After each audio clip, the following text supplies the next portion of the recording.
rushing, always rushing, whether it's from one job to another, school to volunteer, or home to my research internship. I never slow down. My life revolves around a busy timetable, always moving, never stopping.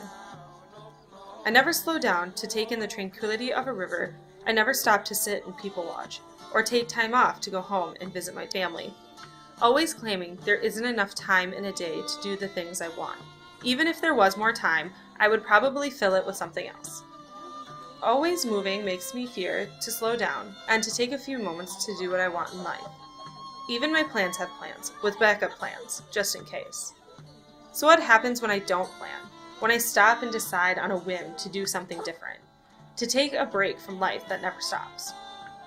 This is what I did for 3 weeks, 21 days, 504 hours, 30,240 minutes, 1,414,400 seconds. Whatever unit of time you wish to use. This was the amount of time I slowed down and went to Thailand. It was a beautiful place, one that I knew my plans were never going to take me. Yet I threw caution to the wind and went. While in Thailand, we had a chat with a Buddhist monk, KK. He talked about the Buddhist way of life. One thing monks live by is no worries or stress. They let it go. Buddhists live in the present. They let the past go and don't think too seriously about the future. It only adds more stress. Their goal is to spread love, kindness, and compassion. Sounds easy and like it would be a great life to live. Carefree, stress-free, worry-free, but that's easier said than done. Hearing his words made me reflect back on my life, on myself. I felt the stress and the pressure that I am constantly under, only now realizing that no one but me pushes so much on myself. I worry what will happen if I stopped and slowed down even for a little while. I wondered if it could even be done. The visit with KK was in the very beginning of my time in Thailand.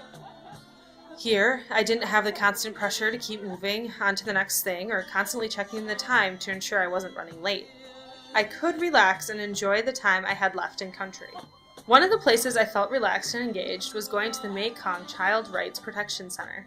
This place was amazing. The youth were inspiring. These young women were girls who lived in an area of high risk. Those risks all varied. They talked about their dreams to come to America and live. The center itself gave the girls many opportunities. Teaching them valuable skills, we played games with the girls, they practiced their English while talking to us, and then we did some activities. The girls had us write out our activities, a question we hoped to have answered, do a who am I activity, and more having to talk about our lives. In return for sharing our stories, the girls shared theirs with us. When it came to asking a question, I asked, why do people do the things they are passionate about? I couldn't think of another question. When I asked the young girl her question, she told me she wrote, why did my parents get divorced? I realized that many of these girls see America so great because some of the issues aren't the same. Finding that being open about some of my life may make them more comfortable. So I faced her and I told her my story, that my parents are divorced too. Carrying my story throughout the day, I found that many of these girls also had parents that were divorced. I think it gave them comfort to know they weren't alone, but it also made me feel happy that I could make a connection to these young women. They worked together and were so welcoming, willing to share their stories and willing to dream.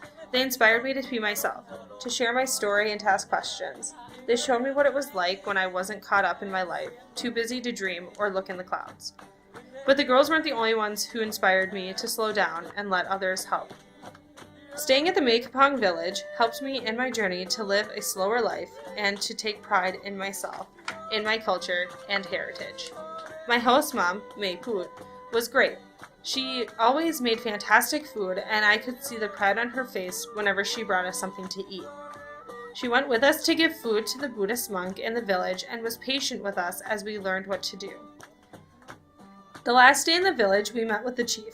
He told us about his idea called cultural-based tourism. The idea was to bring tourists in to help make the village sustainable while also keeping their culture and traditions. This man was truly amazing to bring an idea like this and get an entire village on board. It really showed what a strength of a community can do. This village was one that I will remember as I share my passions with others. Sharing my passions is important to me. Due to the society we live in, money outranks passions most of the time. This makes it difficult for me to throw my plans out the window and to follow my passions and interests. There was a group we met in Thailand. They were in charge of the Mekong School. This school educated people about environmental issues in Thailand, mainly around the Mekong River. They talked about how building dams upstream affected the villages downstream that had people who lived off the natural rise and fall of the river. There were other factors such as chemicals, destructions of wetlands, and putting filters in the water. While we were there, we helped protest against blowing up rocks and widening the river, allowing 500-ton boats through. While on the river, I saw people trying to fish with nets. Looking at the mountains, I could see where they chopped down trees and were digging into the mountain to make roads. I thought about the Hmong and Thai villages we visited, seeing how something like this could damage their livelihood. Thanks to the Mekong School, they helped me become more aware of how a person's actions could affect those with little say. Even made me think about how my actions, words, decisions affect those around me. It was a humbling experience. Of all the places we stayed, Chiang Khong affected me the most.